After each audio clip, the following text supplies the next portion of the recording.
Born without legs in 1966, put up for adoption from birth. I got to play college football and that opportunity to play minor league baseball, which is what this movie's about. It's better to try and fail. You have to go out and set those goals and achieve those dreams, and don't ever quit. Don't ever give up. Today on the show, I'm happy to have Dave Stevens. He actually has a trending movie on Netflix right now called The Saint of Second Chances, and he's the founder of Dave Stevens Speaks. So, Dave, you have a really inspiring story and how you made a little bit of sports history. So thanks for being here today. Oh, it's great to be here, Chad, and to make it in the condensed version for your listeners and viewers. Born without legs in 1966, put up for adoption from birth. Two loving parents raised me to be normal, which allowed me then to play sports just like everybody else. And again, I played sports on my arms. I didn't wear artificial legs. And even that concept is probably tough for viewers and listeners, but there's lots of videos out there. But anyway, longer story short, playing three sports in Wickenburg, Arizona as a wrestler, football player, and a baseball player led to TV attention, which led to a scholarship where I got to play college football without legs as the only guy without legs. It led to more fame and opportunities in the television business, where I worked at ESPN for 20 years. I won 7 Emmys. And then that opportunity to play minor league baseball, which is what this movie's about, is the life of Mike and Bill Veeck. And again, making history, doing things without legs that most people wouldn't even imagine a guy with legs could do. So that's it in a nutshell. I've lived a life that's normal. And now my job is to teach TV and media to those with seen and unseen disabilities, where I work at Quinnipiac University, and then to also put on sports camps and clinics with Disability Dream and Do, or D3 Day, to let kids with disabilities know that you can have dreams, you can have goals. And if a guy like me can do what I do, they have somebody to look up to. Just being able to jump in and play minor league baseball, what was it that just motivated you? I can do this. Back in olden times, there was a owner who let a little person come up and pinch hit in the 40s. His name was Eddie Goodell, and baseball then banned anybody under a certain height could never play professional baseball. And obviously, as a guy without legs, I'm under that height. So I always thought, wow, if I could get good and could challenge that, I'd love to be able to right that wrong and not show that it was a gimmick. So it was funny as a little kid, that motivation.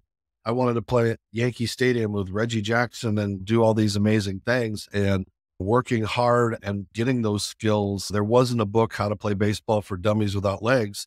I just had to evolve to do these things. And then to get to that point where the St. Paul Saints let me play for 3 weeks. I was teammates with Darryl Strawberry, a former major leaguer, and Jack Morris, who was a Hall of Fame pitcher trying to get back. And to just finally get that and to show people that it wasn't a gimmick, I wasn't somebody to pity or feel sorry with, that I had those baseball skills to get me at least to that minor league level. What's your advice to those who don't think they can get to their dreams? Well, Chad, it's my philosophy I've had two things. I've thought, look, I don't have legs. They're going to stare at me every day of my life, whether I pick my nose or hit a baseball. So if you're going to stare at me, I might as well give you a show. I might as well let you see that, hey, don't judge that book by its cover. But the other thing is, it's better to try and fail. You have to go out and set those goals and achieve those dreams. And yeah, I failed a lot. We all fail. But life isn't where they hand you a participation trophy. You win or you lose. And it's those failures that made me to be a better person in personal life, in the work life, in the sports life. And that's why I would tell people, we all have a gift. You don't know how long we're on this planet for, and you got to utilize those gifts. You got to figure out, what's your inner strength? Do you want to be a baseball player or a police officer or a Walmart manager? Whatever it is, go out and shoot for that high level and work your way up there. And yeah, we'll fail, but to get to those achievements, it really is worth it once you get there. If you could tell your younger self any one thing, what would it be? Be careful on your arms. When I played sports, and anybody can Google Dave Stevens on YouTube, legless football, baseball, you can see me running. And now that I'm breaking down, that's the tougher part, because I've never thought I was disabled in life. But yet now, as I'm getting older and this body can't do the things it used to do, just getting in and out of a car or an airplane or all these kind of things, I would probably tell myself to take it easy. And I would tell myself, don't ever quit. Don't ever give up. No matter how low it was. And I hit some low points in my life, just keep fighting and keep striving, because it's always going to get better. And as I said, you overcome those failures and you really can show that you can succeed. So how did the Netflix opportunity come about? When I played, it was 1996. And there wasn't a lot of internet. Otherwise, The Rock would be playing me and they would have CGI'd his legs out and all kinds of fun stuff. But they were doing a documentary on Mike Vick, who was the owner of the team that I played for. And they knew the relationship I had with Daryl Strawberry, not to give away the whole plot of my part of the movie, but it turns out Daryl becoming my friend and seeing me helped him to get back to the success of the major leagues. And it's very humbling to think that you can make a difference and an impact. They always say, if you can make a difference in one person's life, that's a good life. And to see that I did this for Daryl Strawberry. So the whole narrative of the movie, even though it's baseball based, it's not a baseball movie, it's a love story. And to see the people that have seen it reaching out to me and saying, wow, I never knew that you did this. And what a beautiful story, and the personal relationships. It's been great. My kids are actually impressed. The only thing I've ever been able to have impress them is to play Call of Duty with them and do well. So it doesn't matter that I have Emmys and all these kind of things, but the movie's been cool. And it really is, it's neat to have people see what I did and the things that I was able to overcome and achieve. And again, if it can inspire people and they can see and maybe be moved to have empathy instead of sympathy, then it's a good thing. And now that you also have this behind you, what's the goal with the speaking events? Is there a particular setup that you're trying to do right now?